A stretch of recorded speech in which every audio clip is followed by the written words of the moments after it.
साल 2022 अपने अंतिम पड़ाव पर पहुंच चुका है और नया साल हमारा इंतजार कर रहा है। बाजार के लिए ये साल खट्टी मीठी यादों से भरा रहा है। निफ्टी और सेंसेक्स ने सिंगल डिजिट में रिटर्न दिए हैं, लेकिन बैंक निफ्टी ने 20% से ज़्यादा की शानदार कमाई कराई है और उसमें भी सरकारी बैंकों में 80% से ज़्यादा का फ़ायदा हुआ है।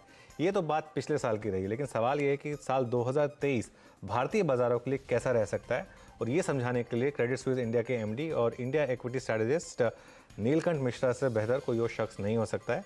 नीलकंठ जी हमारे साथ जुड़ गए हैं। नीलकंठ जी प्राइम मिनिस्टर की जो इकोनॉमिक अफेयर्स कमेटी है उसमें भी एक मेंबर हैं, और एक नीलकंठ जी के बारे में मैं एक बात बता दूं, जो कुछ जीनियस आईक्यू लोग हैं उनमें इनका नाम शामिल है, क्योंकि जो आईआईटी का जॉइंट एंट्रेंस एग्ज़ाम होता है उसमें टॉप 10 में इनकी रैंक थी। तो नीलकंठ जी, सबसे पहले तो शुक्रिया जुड़ने के लिए हमारे साथ। शुक्रिया। और वो मैंने वो यहाँ आपको वो कुछ यादें याद कराई होंगी, वो आईआईटी में जो रैगिंग होती थी, वो हवा कह के जो बोला करते थे आईआईटी के स्टूडेंट्स को, वो दिन शायद आपको याद उसकी आया याद आ गई मुझे। होगा। उसकी याद आ गई मुझे। So thank you for your warm introduction. चलिए, तो नीलकंठ जी बताइए फिर 2023 को आप कैसे देख रहे हैं? 2022 में तो इंडियन मार्केट ने ज़बरदस्त आउट परफॉर्मेंस दिखाई है। बड़े बाजारों में एक जो टॉप कुछ बाजार है उनमें हमारा नाम शामिल है, और उस समय जब यूएस मार्केट में इतनी बड़ी डिक्लाइन आई, अब कैसा लग रहा है आपको? वैल्यूएशन के हिसाब से हम कैसे लग रहे हैं, ग्रोथ के हिसाब से हम कैसे लग रहे हैं? कुछ कंसर्न्स हैं क्या जब हम 2023 में जा रहे हैं तो?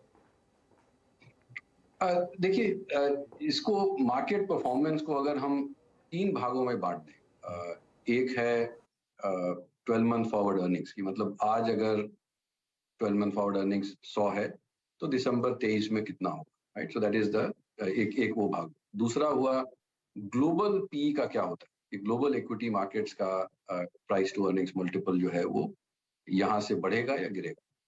और तीसरा है कि इंडिया का प्रीमियम यहाँ से बढ़ेगा या ना। पिछले 12 महीने में इंडिया की परफॉर्मेंस मतलब पूरी तरह से डिलीवर हुई है प्रीमियम एक्सपेंशन से, कि इंडिया का पी प्रीमियम वर्ल्ड के लिए बढ़ गया, और जो फॉरवर्ड अर्निंग्स थी वो ग्रो की।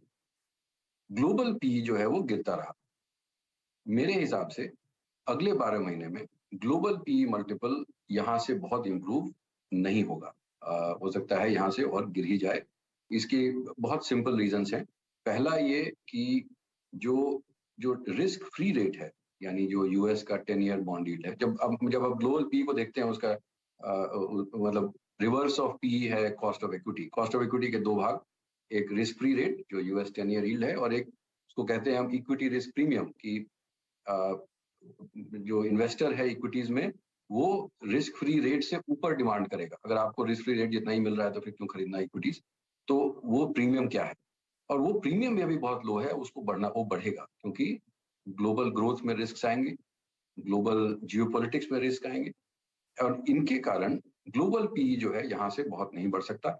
हमारा जो पी प्रीमियम है वो इस लेवल पे पहुंच चुका है कि यहाँ से ज्यादा वो मतलब हिस्ट्री में 3-4% ऑफ द टाइम ही रहा है। नाउ कुछ लोग कहते हैं कि ये और एक्सपैंड कर सकते हैं। देखिए, कुछ भी असंभव तो नहीं है, लेकिन हम मार्केट्स में प्रोबेबिलिटी पे बेट करते हैं, और कोई चीज जो हिस्ट्री में बहुत कम हुई है उस पे बेट करना एक बहुत प्रूडेंट इन्वेस्टमेंट स्ट्रेटजी नहीं। तो फिर हम घूम फिर के आ जाते हैं कि हमारी 12 मंथ अर्निंग्स कितनी बढ़ेंगी। तो अभी के हिसाब से वो 15% है, यानी कि दिसंबर 23 में अगर FY24 और FY25 के फोरकास्ट हम अभी वाले ले लें तो वो 25% और 15% ग्रोथ पे है। वो थोड़ा कट्स होंगे, उसमें हो सकता है कि वो 12 से 13, 12-14% हो जाए, बट ये इफेक्टिवली मार्केट का सीलिंग रिटर्न है। तो जो टाइम करेक्शन हम देखते आए हैं सितंबर 21 से लेके अभी तक, वो हो सकता है अभी 9-12 महीने और चले। ठीक है। तो ये जो पी प्रीमियम